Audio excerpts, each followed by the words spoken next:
understand what this really means in terms of the strategies that this grant will support to help grow career pathways for women of color in our community in the construction industry.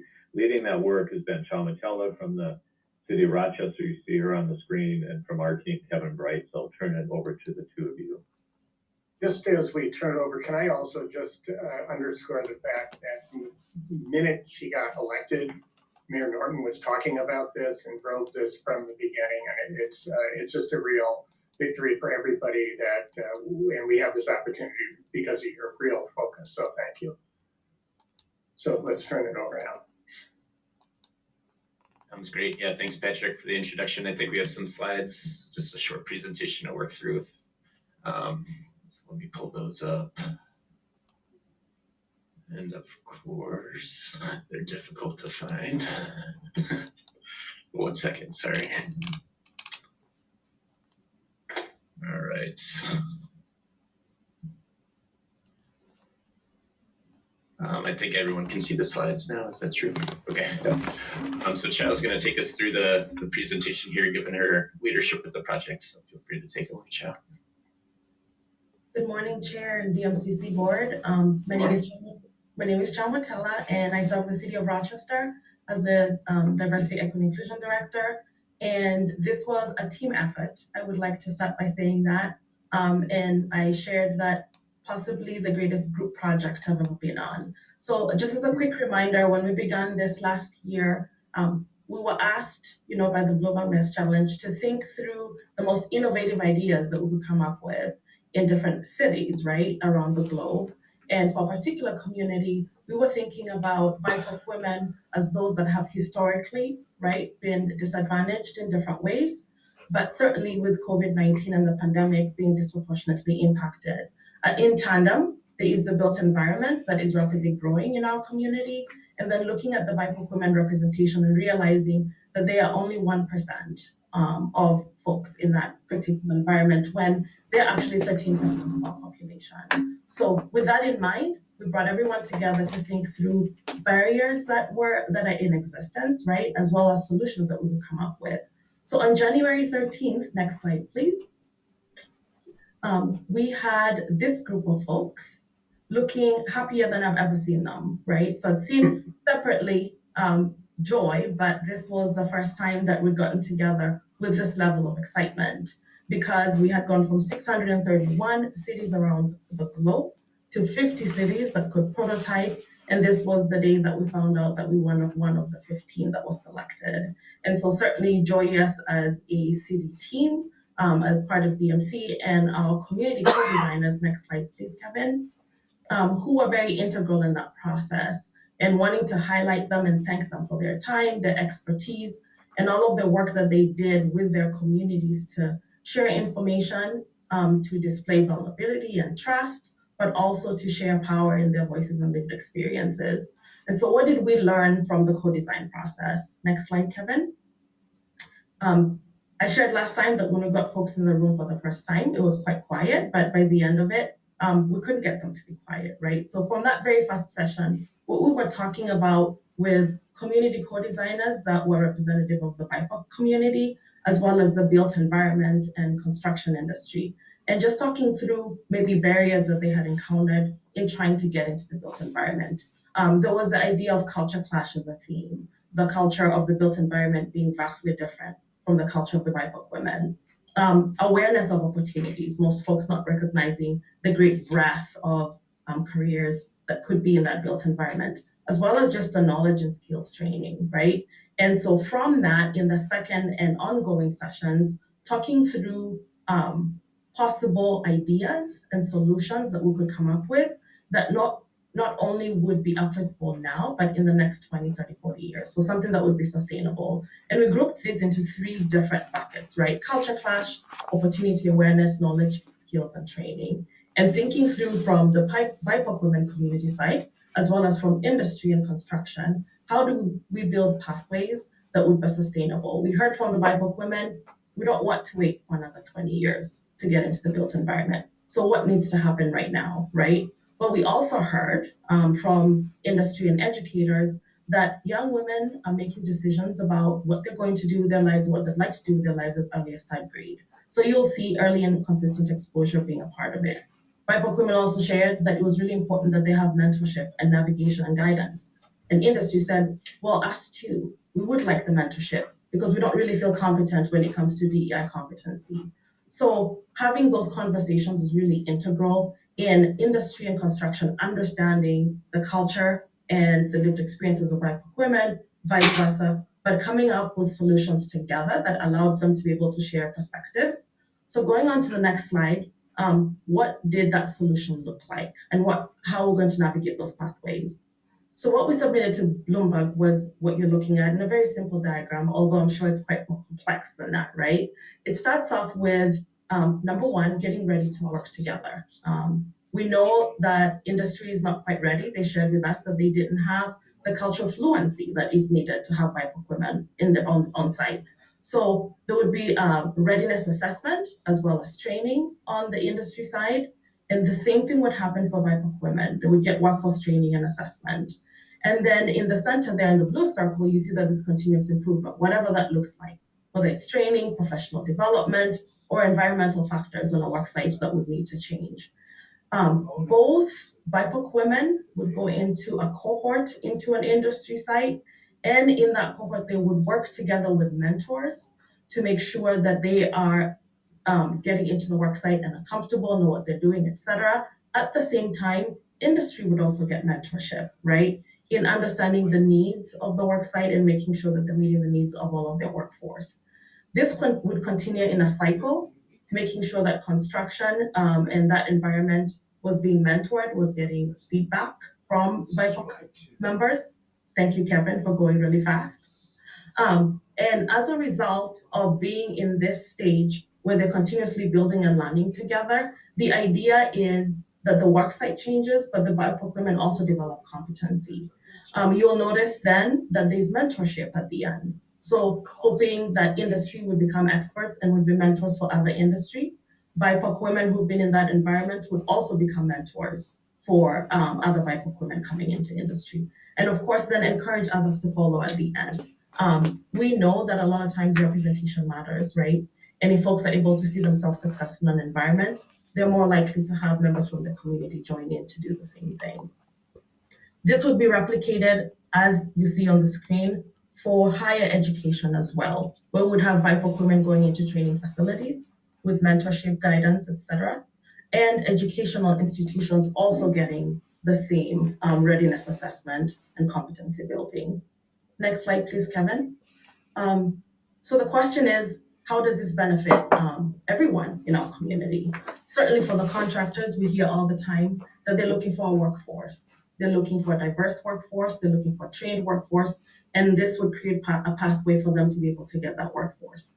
The city also has targeted workforce business goals, and so does DMC. So this would be one of the pathways that would assist with that. And we know that all industry has been looking for DEI competency, and how do we get to that point? And that would allow that to happen. For the BIPOC community, getting exposure to careers that were typically not exposed in their own environment or in their upbringing, and receiving the technical and financial support in order to be able to get there. Like I mentioned earlier, certainly the mentorship that's required, as well as considering new business or entrepreneurship opportunities that they may not have thought about in the past. For a broader community, broadening the representation in all of the design pathways, construction pathways, industry pathways that we currently do not see representation in. But certainly, per Bloomberg, this model should be one that is replicable, and we believe that ours would be one that could be used in other communities and certainly for other projects that might have similar goals. But I'm most excited about the idea of community wealth building, where as we elevate voices of one community, we are actually elevating the voices of all community, because we know that as people get into careers that are well-paying, they have access to also other factors, health, education, etc., very much boosting all of those social determinants of health. Next slide, please, Kevin. And how would this be sustainable over the next 20, 30, 40 years, as we hope? We're starting out with an industry cohort, getting women into the workforce right away. But we also know that we're developing that post-secondary pathway with women who might not have decided to go into this pathway but would like the education for it, as well as planning to do a co-design process for K-12 so that we have the ability to teach, right, and educate young women and others as well about the broad number of careers that exist in the built environment. And hopefully that they would get into that post-secondary and then get into that cohort towards industry and then do it all over again and have this be something that continues to grow. So I appreciate your time and would be open to any questions that you may have. Thank you very much, John. Let's, if you can take down the slide just so we can see folks' faces, that's great. Thoughts and comments, Paul Williams. Thank you. This is just fantastic. And boy, I mean, the opportunity to model this for not only for the rest of the state and the industry, but I would imagine across the country, I just think is incredible. And the combination of kind of the readiness of the employer and the contractors with the intentionality of kind of the mentorship, I think that's a wonderful combination. We're seeing more of that kind of in the whole career pathways field. So just really think it's wonderful and great to see kind of this co-design process, I think is obviously really valuable. And again, you all have been very intentional about that. I think the question around sustainability is important, and I hope that collectively the community, I don't know what the Bloomberg funding amount is, but whenever that runs out, the key to these things is to sustain them with continued support, whether that's city funding, philanthropic funding, and to be quite honest, in the training industry, we've been talking a lot more about, I don't want your charity, I want access to your HR budget, right? Because the contractors, the construction firms desperately need these workers. And so figuring out how to have the contractors themselves kind of pay for this ongoing service might be part of the model there. So bravo, great work. Charlie, you're probably getting a flavor of the fact that there's probably no person in the state who's a better partner on this than Paul Williams. So tap. Other comments? I put something in the chat there that I think Yeah. was worth noting, which is it was $1 million over 3 years. That was the funding from Bloomberg, but we also have $750,000 in a federal earmark that Senator Klobuchar and Senator Smith have been helping us with. If the federal government ever passes a bill, funding bill, we do have an earmark in there. And the departments worked really hard on a couple other grants that overlap with this. So there is additional funding to supplement this. But I think to Paul's point, we're hoping to make this something that's long-term. That can't end when the grant ends, right? We're devising a process that can be embedded into everything we do moving ahead, and so can other communities as well, without the $1 million, because we're going to have done the work to prototype it, to try it, and to prove it. Member Wheelock. Mr. Chair, obviously this is phenomenal. Couldn't be more excited about this, and I think particularly right now where we really have such immediate opportunities to put this into action and to achieve results. It's fantastic.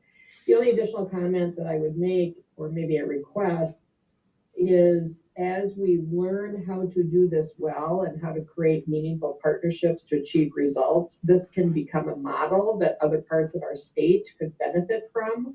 So, it's always a challenge to try to overlay results on a different terrain, but clearly some kind of intentionality around lessons learned and what made critical successes occur would be, I think, beneficial to other communities who have a similar aspiration, even though the circumstances and the composition of the community might be different. I was just going to speak to that. This is Council President. Yeah. Well, you may notice later in the agenda, one of the informational items is that there is a nearly completed co-design toolkit which is outstanding because I think I've said at previous meetings, this idea of having for our DMC and city work co-design as a gold standard and the expectation of how we do our work and continue to learn what's working and how we grow is so important. But it was also great to say that as a consultant, I was on a call with a client in Duluth this week, and we were talking about how we can adopt the co-design process for the work that they're doing in Duluth, and how it's not only applicable to built environment projects, which we've used in the past, but really also critical for policy and programmatic design work as well, which this organization is doing. And one of the challenges that they brought up was having leadership buy-in. So doing a co-design process with the community is absolutely the right thing to do, and there's a lot of investment from the organization perspective, but having council support, board support is essential to then actually making it a reality. So it's really wonderful to hear so much enthusiasm from my colleagues here on the board, because that's critical to making it a reality and to also demonstrating to our community that we mean this authentically, that this is how we do our work, and we will invest and make the policy changes and system changes that will make it a reality. So my 2 cents. Right? Other comments? Okay, just to finish with a quick context, from the beginning of this effort, there have been 2 issues that have been complicated for us, especially complicated: affordable housing and talent development. And it's in part because these 2 extraordinarily important parts of our work were not part of the original initiative directly, and the tools we have are really very capital intensive. And so what's helpful sometimes is to simply have this presented and help us amplify it. More important though, I think as we go on, we have to think this is exactly what we know needs to be done. Our tools aren't exactly fit for that. Let's think about how we can be more than a supportive observer in these initiatives. And I don't have a brilliant idea off the top on that, but I do think in the planning of this, and I think, Mayor, especially as you're, keeping an eye on this and also having been involved in that original legislation, thinking about ways that we can actually be part of that sustainability that Paul talked about, because $1 million over 3 years is fantastic. How we keep that ongoing is complicated. We're a long-term initiative without the tools exactly to do that, but I bet we can figure something out. So thank you very much for this. We've had great conversations. One member particularly cops to being a little too chatty, so we're a little behind schedule. So I'm going to call in Dr. Clark Otley right now. He's head of the EDA. As you know, he's a full-time doc at Mayo and does this work, and